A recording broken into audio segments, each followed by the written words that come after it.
Setelah sebelumnya menyegel, kini Pemprov DKI Jakarta malah menerbitkan izin mendirikan bangunan atau IMB untuk 932 gedung yang telah berdiri di Pulau D. Namun sayang, IMB diberikan secara diam-diam tanpa penjelasan terbuka kepada publik. Apalagi rancangan peraturan daerah atau Raperda Rencana Tata Ruang Kawasan Strategis Pantura Jakarta dan Raperda Rencana Zonasi Wilayah Pesisir dan Pulau-Pulau Kecil belum juga rampung. Lantas apa dampak pemberian IMB di Pulau D bagi penataan wilayah pesisir dan pulau terkecil ini bagi penataan kota di Provinsi DKI Jakarta? Sudah hadir bersama kita di studio Metro TV pada pagi hari ini pengamat tata kota Yayat Supriyatna. Selamat pagi Kang Yayat. Selamat pagi Mbak Ajeng. Iya, IMB ini dikeluarkan tapi peraturannya belum rampung. Ibaratnya kayak ibunya belum siap melahirkan tapi anaknya udah lahir gitu kan. Nah ini gimana tanggapannya? Begini, antara reklamasi dengan pemberian IMB itu tidak bisa dipisahkan. Karena menurut aturan yang berlaku, ketika Kepres 52 itu dikeluarkan, itu kan sebagai petunjuk pelaksananya adalah dengan Perda nomor 8/95 tentang operasionalisasi. Ini terkait ya berarti semuanya jadi ya. ketika mandat itu dikeluarkan, bagaimana mengelola pulau-pulaunya, bagaimana tata ruangnya, bagaimana kelembagaannya, itulah dibuat melalui Perda nomor 8 tahun 95 yang terkait dengan pengaturan baik kelembagaan maupun bentuk pulaunya. Kemudian dalam proses berjalan dengan dinamika lingkungan dan politik, Perda nomor 8 tahun 95 itu dirubah oleh Perpres 54 tahun 2008 tentang tata ruang Jabodetabek dan Perda nomor 1 tahun 2012 tentang tata ruang yang merubah bentuk reklamasi dari yang menyatu daratan menjadi 17 pulau tersebut. Nah, artinya Perda nomor 8 ini adalah petunjuk operasionalnya, tetapi dengan adanya aturan baru yang akan segera disusun yang kemarin dalam proses yang belum selesai itu, harusnya tunggu itu dulu lah. Baru Pergub yang mengatur 206 2016 tentang PRK itu baru bisa dioperasionalkan. Jadi sebenarnya pemberian IMB ini bukan solusi. IMB ini adalah bagian komprehensif secara menyeluruh. Bagaimana sesuatu yang mengatur persoalan teknis kalau tata ruangnya belum ada.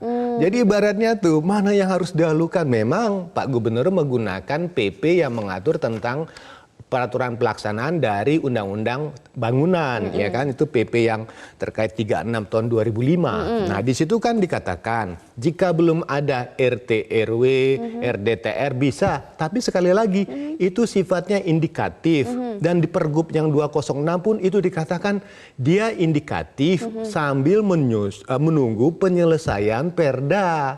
Jadi itu sifatnya paralel. Ini kan seakan-akan aturan tata ruangnya belum ditetapkan tapi menggunakan aturan bangunan dan gedung. Nah, bicara soal Pergub nomor 206 tahun 2016 itu ya. Tapi gubernur juga beralasan ia justru menaati Pergub tersebut. Iya, tapi sifatnya nanti kalau terjadi sesuatu dengan Perda peraturan zonasi dan Perda kawasan Pantura Jakarta yang menyatakan ternyata lokasi bangunan gedung tersebut harus menjadi ruang terbuka hijau karena implikasi lingkungan dan sebagainya, itu harus dibongkar.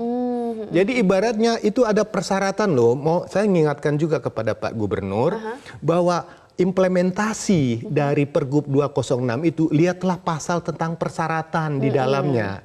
Salah satu poin persyaratan itu adanya konsekuensi lokasi yang sekarang dibangun yang katanya tidak punya IMB itu bisa dirubah. Kalau misalnya Perda yang mengatur tentang tata ruang kawasan Pantura itu menetapkan zonasi peruntukannya berubah. Jadi ibaratnya ingat sifatnya itu indikatif. Ada di dalam di dalam pasal Pergubnya itu bersifat indikatif. Sementara sambil menunggu proses penyempurnaan tentang Perda peraturan yang mengatur kawasan Pantura. Jadi sebenarnya satu-satunya jalan adalah hanya menunggu peraturan tersebut rampung. Nah, justru sekarang peraturan itu ditarik sama Pak Gubernur. Ada apa di balik itu? Ya, katanya kan dibatalkan perizinannya dan mengatakan tata ruangnya belum sempurna terkait dengan komposisi pembagian ruang dan sebagainya. Kan kemarin ketika Pak Gubernur naik, Pak Gubernur mengatakan saya akan tarik rancangan peraturan daerah tentang zonasi dan peraturan daerah dengan Pantura yang sedang dibahas oleh DPRD untuk disempurnakan. Ketika Gubernur menarik, artinya kan ada kekosongan hukum, apalagi dengan pembatalan izin 13 pulau sisa. Ini juga kita mengkritisi kalau izin penyelenggaraannya dicabut, tapi Perda nomor 1 tahun 2012 tentang tata ruang masih menetapkan 17 pulau belum dihapus, aturannya revisi dulu. Atau misalnya lihat dulu Perpres 54 tahun 2008 yang masih menetapkan adanya 17 pulau tersebut. Jadi Pak Gubernur kalau ingin menyempurnakan secara menyeluruh, pertama revisi dulu Perda nomor 1 Jadi 2012. satu-satu itu harus diulir gitu ya. Jadi ibaratnya. tentang dari 17 pulau menjadi 4 pulau itu bagaimana? Menunggu revisi dari rencana tata ruang Jabodetabek. Sempurnakan dulu. Baru nanti untuk menyempurnakan Perda tentang panturanya, kemudian Perda tentang peraturan zonasinya. Ada 4. Nah, kemudian mengapa sekarang terdesak gitu kan? Itu juga mungkin ada kepentingan lain. Yakni? Ya, misalnya contoh di sini kan ada badan usaha milik daerah juga yang ikut mengelola. Ini sebetulnya ketika badan usaha milik daerah pun ikut masuk mengelola, aturannya buat perdanya dulu. Perda yang nomor 8 tentang pantura itu yang harus pertama kali dilakukan yang disempurnakan tuh yang sekarang ditarik. Karena apa? Perda itu sifatnya mengikat, mengatur kelembagaan, pengelolaan, dan tata ruangnya. Sementara pergubnya itu hanya persoalan teknis yang mengatur persoalan IMB. Mengacunya kepada undang-undang tentang bangunan gedung. Nah sekarang imbasnya apa? IMB sudah diberikan kepada 900 lebih bangunan. Imbasnya apa? Begini, imbasnya suatu saat mudah-mudahan penetapan perda yang baru tentang tata ruang di Pantura itu dan peraturan zonasi itu tidak merubah merubah peruntukan yang sudah ditetapkan. Tetapi kalau ternyata dalam rancangan peraturan daerah baru itu ada perubahan yang signifikan sehingga merubah zonasi peruntukan untuk lokasi itu kan sudah ada di dalam pergub itu. Konsekuensinya harus ditanggung oleh pengembang. Waduh. Jadi pengembangnya itu harus tertulis di dalam isi pergub itu. Kalau kita baca lagi, jika terjadi sesuatu, implikasi kerugiannya harus siap oleh pengembang. Dan itu semakin merugikan bagi pengembang juga. Jadi makanya sekarang ini supaya ini tidak ramai kemana-mana, kita menyarankan sempurnakan dululah rancangan peraturan daerahnya ini yang 2 itu sambil menunggu revisi dari rencana tata ruang DKI yang tadi masih menetapkan 17 pulau. Sekarang dari 17 pulau 13 kan dibatalkan. Tinggal 4. Jadi bagaimana rencana tata ruangnya kalau dari 17 tinggal 4 yang existing sudah ada itu fakta loh. Nah, kemudian bagaimana Perpres 54 2008 tentang Jabodetabek yang mengatakan Pantura dengan wilayah region di Jabodetabek merupakan satu kesatuan yang tidak bisa terpisahkan.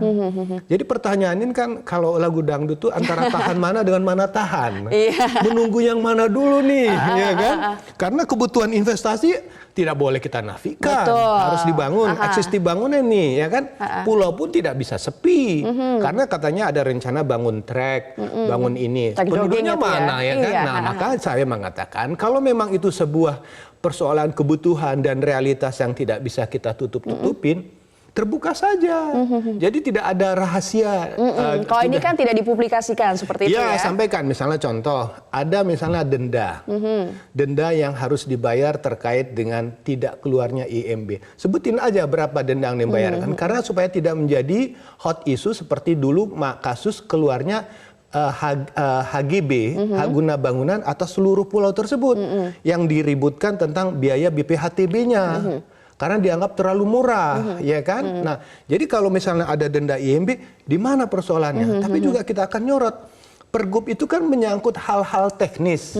Kalau dinyatakan tidak ada izin itu kan ada beberapa prinsip. Ada izin prinsip yang 1 tahun ketika mulai membangun izin pelaksanaan. Kemudian perjanjian kerjasama. Mungkin ketika izin-izin itu sudah diproses, ada izin perjanjian. Kemudian barulah keluar izin pemanfaatan ruangnya yang mengatur misalnya PRK, RDTB. Nah, jadi kalau izin itu merupakan satu historis yang panjang, kemudian dipenggal di satu sini, dinyatakan tidak lengkap, aturannya melengkapinya secara menyeluruh kan, tidak dinyatakan, oh karena ininya.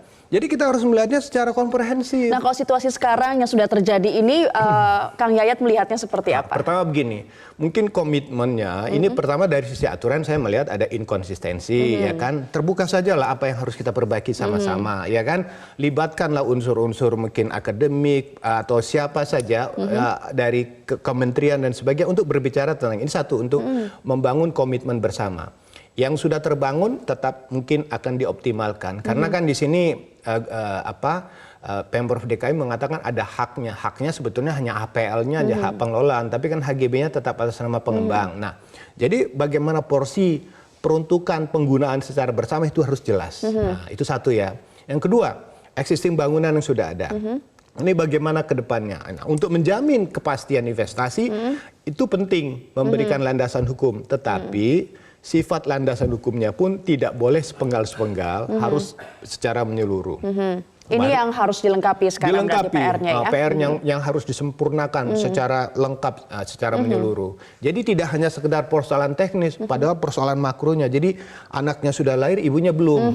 Ibaratnya gitu ya? Ibaratnya gitu. Karena kita tidak boleh membenturkan undang-undang tata ruang dengan undang-undang bangunan. Ya kan, tata ruang mengatur persoalan makronya sampai tingkat mikronya, sementara undang-undang bangunan mengatur tentang bagaimana optimalisasi pemanfaatan ruang dengan pengisian dengan bangunannya di dalamnya. Ini yang agak membingungkan dalam kasus ini. Jadi kan di sini dalam PP tentang pengaturan pelaksanaan undang-undang bangunan gedung itu memang dikatakan kalau belum ada RT RW-nya bagaimana? Boleh dikeluarin, tapi kan sifatnya berbeda di wilayah kota dengan wilayah pulau reklamasi yang baru sama sekali dibangun, pulau nol lah gitu kan. Jadi kita harus melihatnya lebih bagus, disarankan sempurnakanlah dulu, karena kan kita akan bertanya mau dibawa kemana? Mau dibawa kemana? 4 pulau yang sudah ada ini, kemudian mau dibawa kemana bangunan-bangunan ini? Kita hargai apa yang sudah dilakukan oleh pengembang, kita hargai apa yang dilakukan oleh pemerintah, tapi supaya tidak sepenggal-sepenggal dan bersifatnya komprehensif, dia harus sempurna dulu. Jadi supaya tidak orang melihat sepotong-sepotong ini ada kepentingan dan juga ada kepastian hukum yang pasti gitu kan, dan semua peraturannya juga satu rangkaian. Nah, ingat ini bahwa pergub yang dikeluarkan itu adalah pergub teknis. Hanya mengatur karena sifatnya indikatif seperti yang katakan tadi, dan harusnya di dalam pergub itu dikatakan sambil menunggu, ya kan, penyempurnaan dari Perda nomor 8. Nah, kita tunggu, berarti itu adalah langkah awal yang harus sebenarnya dilakukan untuk memperbaiki semua kondisi ini ya. Iya, artinya Pak Gubernur mungkin harus cepat-cepat berkomunikasi dengan Dewan lah, dengan DPRD. Gimana nasib dua peraturan daerah yang sampai sekarang belum jadi-jadi. Baik, Kang Yayat, terima kasih, itu harus dicatat dan semoga bisa menjadi perbaikan ke depannya. Dan pemirsa, kami akan hadirkan perakiraan cuaca selepas jeda berikut.